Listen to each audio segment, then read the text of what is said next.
헬프는 독자들에게 기존의 복지체제가 현대에는 알맞지 않다는 의문을 던지고 현대 문제의 근본적 해결을 위해 3가지 실험을 전개하는 책입니다. 그렇다면 먼저 복지제도가 출현하게 된 과정을 먼저 알아볼까요?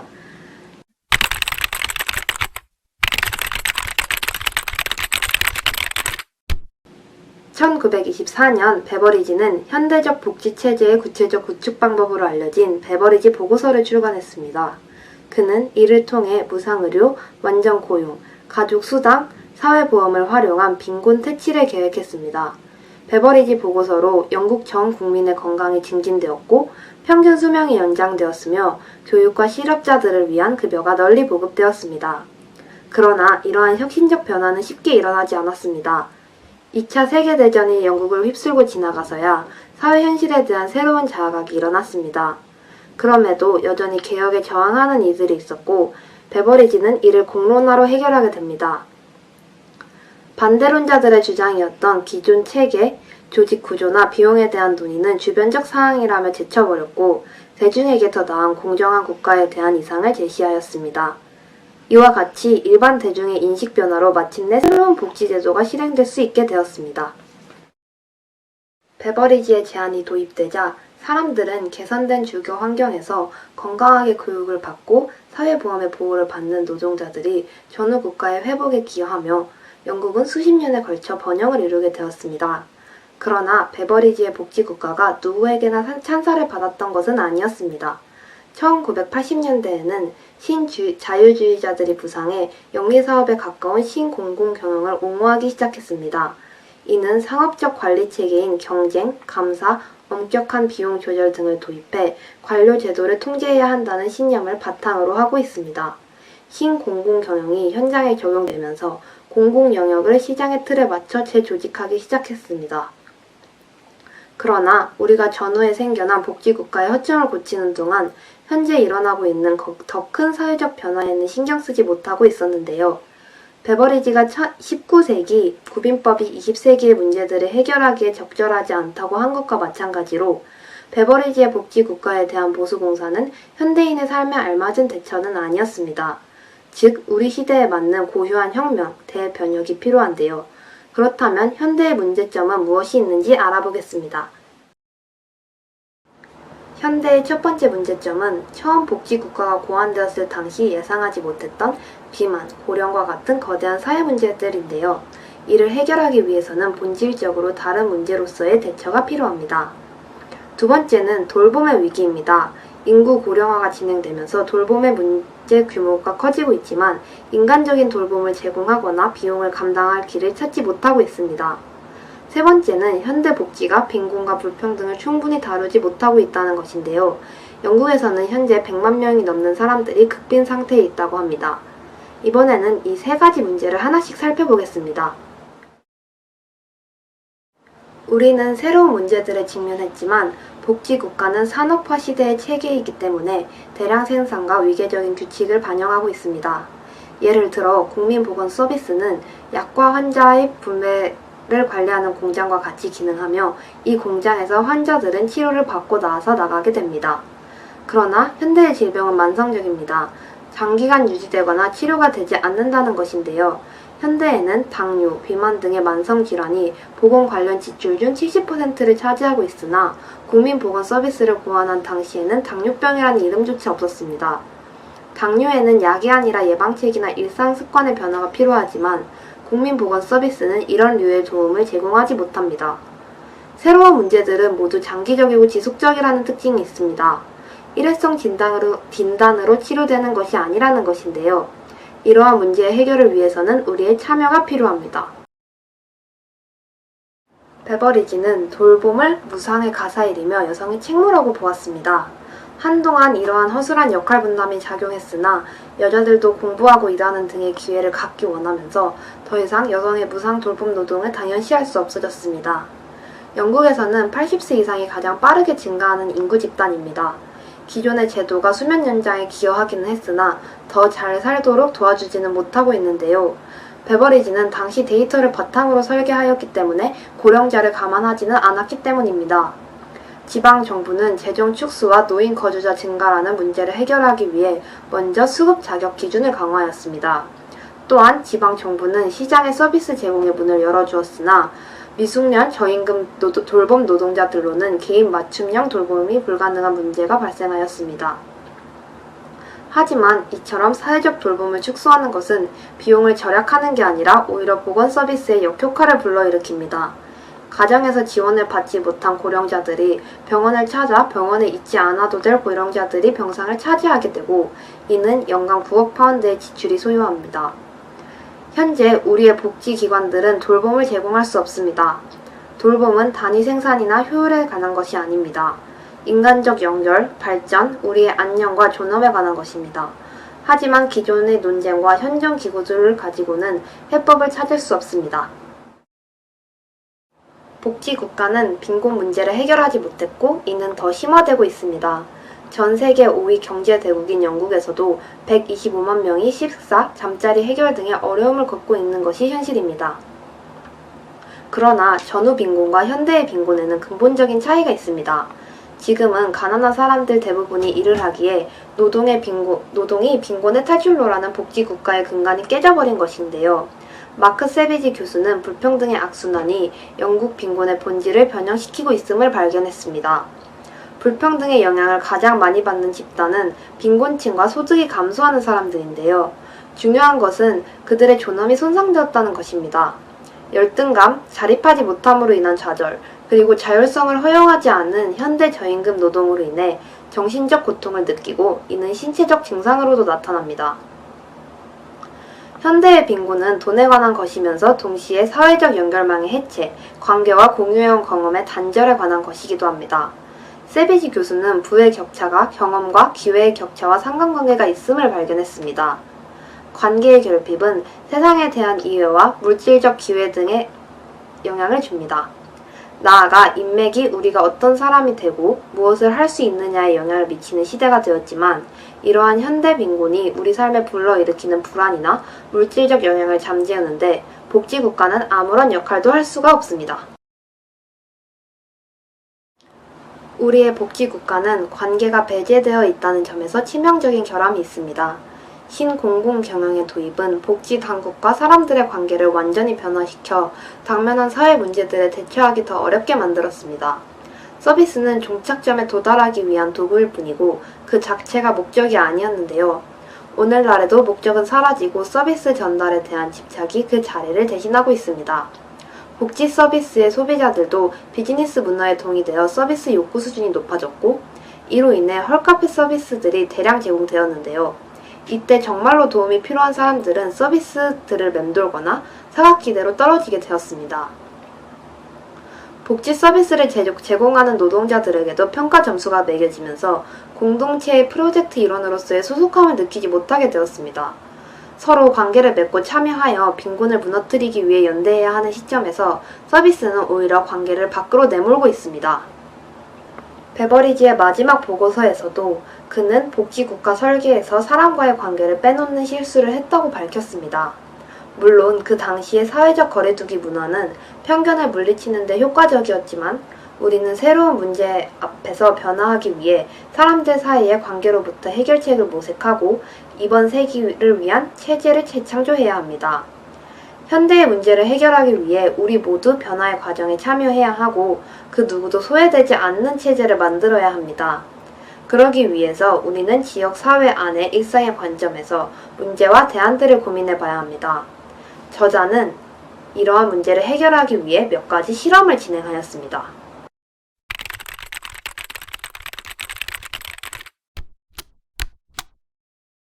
첫 번째 실험은 가족의 삶인데요. 저자는 엘라 가족을 찾아가 그들의 삶이 왜 변하지 않는지 관찰하기 시작했습니다. 먼저 엘라는 고용지원센터에 등록하기 위해 줄을 서고 사회복지사, 경찰관의 굴욕적인 방문을 맞이하였고 퇴거 통지와 싸우기 위해 법정에 출석하는 등 복지제도와 서비스들을 통과하는 데 시간을 허비합니다. 엘라 가족을 돕는 사람들은 수많은 복지제도에도 불구하고 바뀌지 않는 엘라를 보고 이를 의미를 발견하지 못하면서 허무함을 느끼게 됩니다. 또한 전문가들은 대부분의 시간을 행정 업무에 쓰고 12%만을 가족과 대화하는 데 쓰는 것이 현실입니다. 엘라는 아이들이 위탁시설로 옮겨지게 될까봐, 전문가들은 엘라 가족이 더 나빠지게 되어 일자리를 잃을까봐 두려워합니다. 엘라 가족과 전문가 모두 큰 그림은 보지 못하고 두려움에 떨고 있습니다.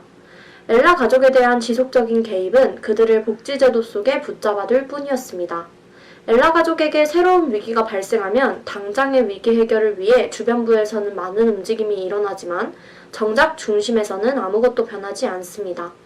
엘라와 가족을 위해 연간 25만 파운드의 국가 예산을 썼다고 하지만 이는 엘라를 둘러싼 시스템을 유지하는 데 들어간 것이지 그 가족들을 위해 기회를 만들거나 그들의 발전에 투자하는 데 쓰이지 않았습니다. 엘라에게는 근본적인 변화를 위한 급진적인 계획이 필요하다는 것을 실험을 통해 알 수 있었습니다. 만약 가족들이 권력을 손에 쥐고 자신의 길을 개척해 나갈 수 있도록 지원한다면 어떤 일이 벌어질까? 라는 질문에서 시작하여 저자는 가족들이 지닌 문제를 관리하는 대신 자신의 능력을 개발할 수 있도록 지원하는 일을 시작했습니다. 가족들은 일하고 지역사회에서 어울리면서 소중한 관계를 갖게 될 것입니다. 현장 실무자들은 기존의 서비스 제공을 중단하는 대신 가족들에게 직접 난관을 해결할 것을 부탁했습니다. 가족의 변화를 도울 수 있는 라이프라는 팀을 구성하기로 하였고 그 팀에는 두 가지 규칙이 있습니다. 첫째는 시간의 반전입니다. 시간의 80%는 가족에 쓰고 나머지를 업무에 사용하는 것입니다. 둘째는 권력의 역전입니다. 이로 인해 가족들이 주도권을 가질 것입니다. 6가족과 함께 일을 시작했고 모두가 흥미를 보이지는 않았으나 가족들은 차차 자신의 집을 수리하기 시작했습니다. 가족들은 천천히 팀의 마음을 열고 고민과 희망을 털어놓기 시작했고 팀은 가족들의 결정을 정서적으로 지지하면서 실질적인 도움을 주었습니다. 라이프 프로그램에는 4단계가 만들어졌습니다. 첫 단계는 참여에 초대하는 것으로 초대에 응한 가족들은 마음을 열어 그들이 처한 어려움을 똑바로 볼 수 있는 자신감을 키웁니다.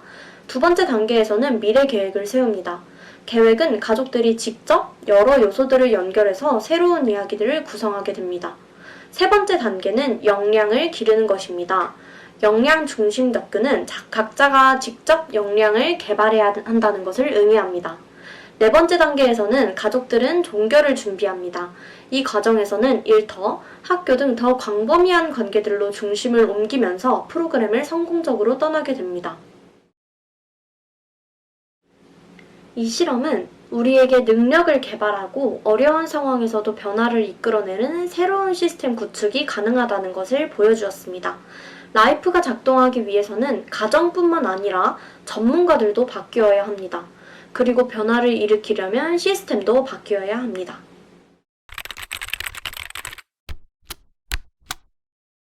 청소년을 위한 복지 서비스는 대부분 청소년기의 위험을 관리하고 무사히 통과하는 것을 목표로 합니다.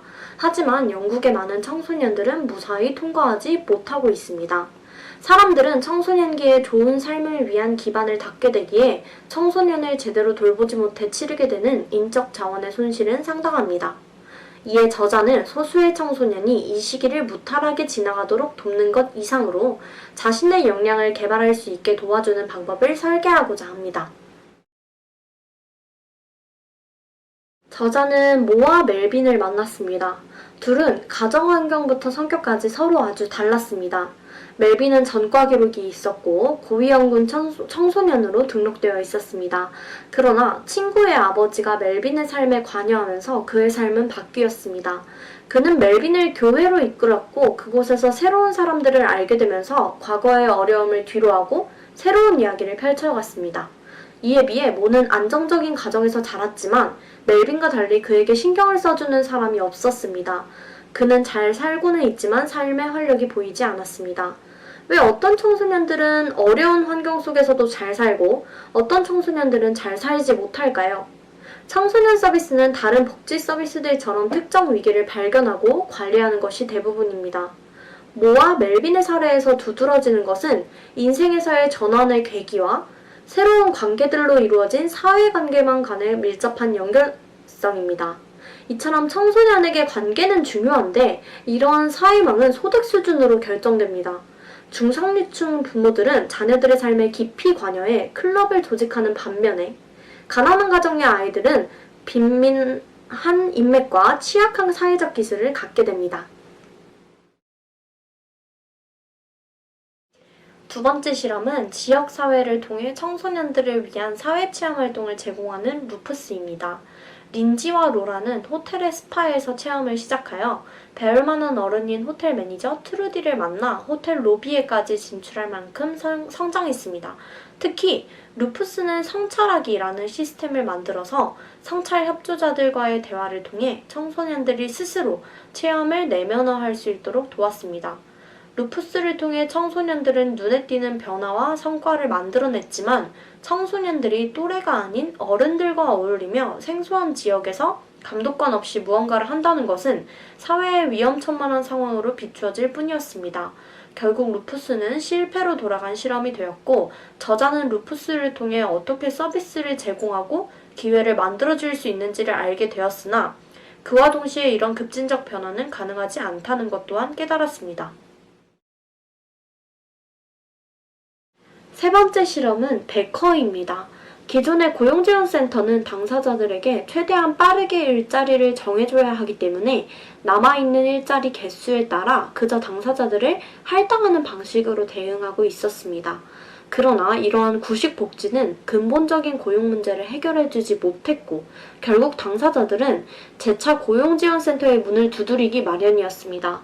따라서 베커에서는 고용지원센터가 아닌 작은 동네 카페에서 모임을 가졌습니다. 이 모임은 참여자들에게 관계망을 만들어주는 데에 집중했습니다. 현대사회의 고용시장에서는 누구를 아느냐가 가장 중요하지만 관계망은 가만히 두면 비슷한 지위에 있는 사람들끼리 점점 모이며 불평등과 배타성이 심화되기 때문입니다. 따라서 당사자들에게는 인맥과 관계, 그리고 채용에 필요한 소프트 스킬을 위한 실질적 도움이 필요했습니다. 베커에서 참여자들은 자신이 하고 싶은 일과 그를 위해 해나갈 작은 노력들을 이야기하며 서로 격려하고 자신감을 찾으며 개인적 어려움을 극복해 나갔습니다. 결국 베커는 관계를 강조한 덕분에 참여자들이 고용지원센터에서는 얻지 못했던 정보와 기회를 인맥을 통해 얻게 해주었고 실제 채용으로까지 이어질 수 있었습니다. 네 번째 실험은 웰로그램입니다. 웰로그램은 만성질환으로 고생하는 수백만의 사람들이 더 건강하고 행복해질 수 있도록 고안한 실험으로 국민보건 서비스는 스스로 건강하다고 느끼지 못하는 국민들의 삶에 대처하는 데 애를 먹고 있었습니다. 실제로 많은 국민들이 겪는 만성질병은 그저 증상관리 차원에서 약을 복용하는 것이지 약으로 치료되지 않는 질병이었습니다. 오히려 일상의 습관들을 고쳐나가야 해결할 수 있는 질병들이었습니다. 그러나 스스로 습관들을 바꿔나가는 것은 무척 어려운 일이었습니다. 웰로그램 실험을 통해 저자는 이 또한 관계에 그 해답이 있다는 것을 밝혔습니다. 변화를 격려하고 지속적으로 함께 노력할 사람이 필요했던 것입니다.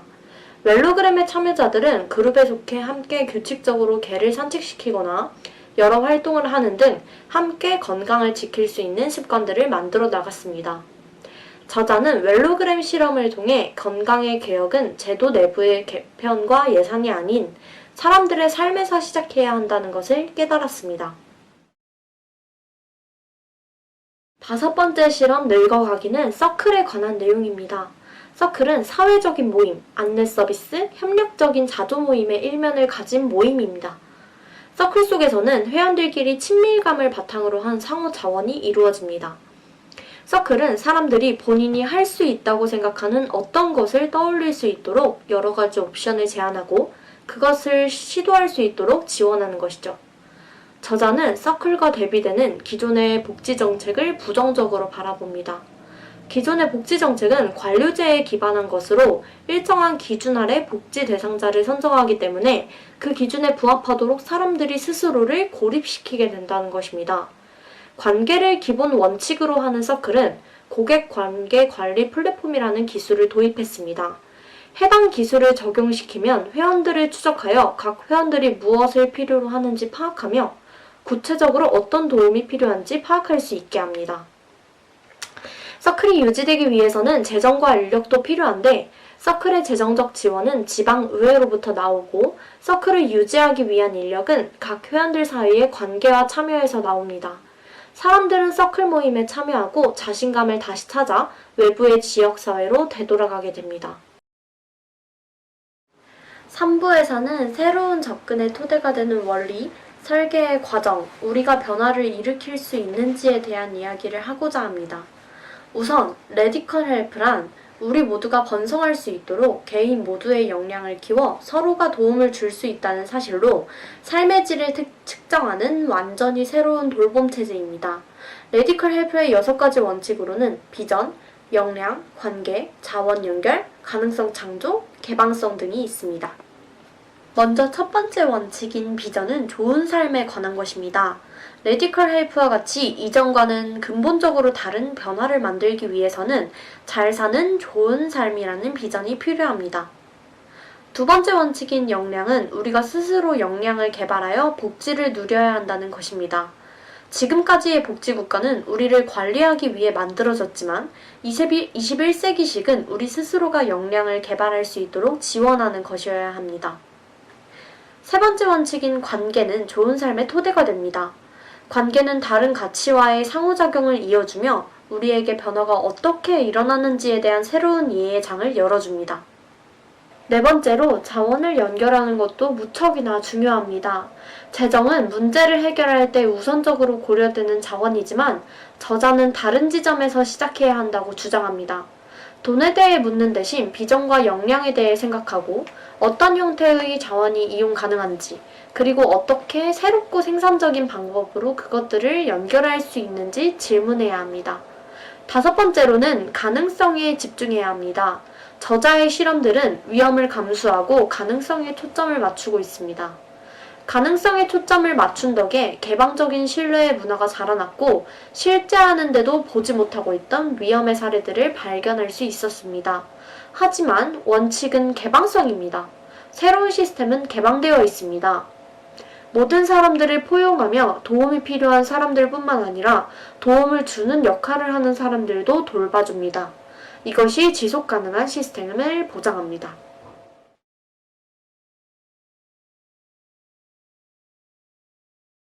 이제는 변화를 이끌어내기 위한 과정에 대해 알아볼 차례입니다. 사회 변화를 위한 디자인은 크게 두 가지 과정을 거칩니다. 1단계 생각하기, 2단계 만들기입니다. 이 두 과정 동안 문제 또는 기회의 파악, 아이디어 창출, 프로토타이핑, 그리고 실행과 복제 등 4개의 분야에서 일이 진행됩니다. 그렇다면 어떻게 해야 우리가 관리받는 기존 시스템에서 능동적인 삶을 살 수 있도록 지원해주는 시스템으로 전환할 수 있을까요? 저자가 만든 서클을 활용하기 위해서는 효율성에 기반을 둔 기존의 방식과는 다르게 더 깊은 혁신, 성찰 그리고 협업이 필요합니다.